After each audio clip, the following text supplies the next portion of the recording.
fig tree. I wanted my own fig tree. But my fig tree is like the one that Jesus cursed. Sadly. Not much fruit. And when it fruits, the birds gets to it before we get to it. But I go into the garden and I'm reminded that's God's vision. That we should live in shalom under our own fig tree and on our own vine and experience the garden. And that was the garden so that God could come and walk and live among us. And so the prophets had this future vision. When Messiah comes again, he will bring the Jubilee. When Messiah comes again, he'll bring in a kingdom of justice, of righteousness. Why? Because at the heart of the law, what did Jesus say? The heart of the law is mercy. Mercy. All these laws that are given, the heart of it, the spirit of it, is not to enslave us in legalism.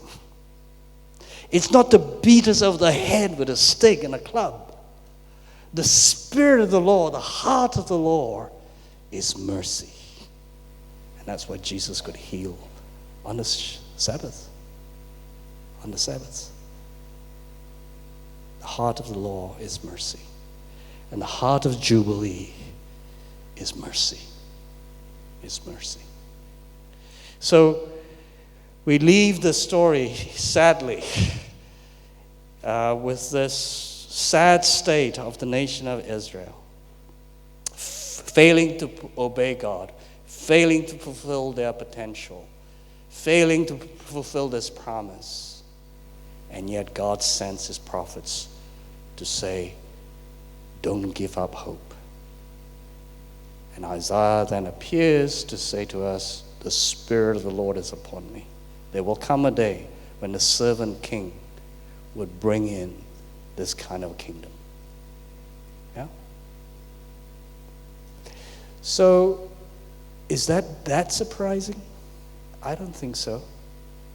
Because the story of Israel is our story too. We too, sons and daughters of God, have been given all the resources. We've got the law of the Spirit written upon our hearts. And yet we fail him. And yet we fail him. Don't we? Yeah? But there is hope. There is hope because there is Messiah. There's Messiah.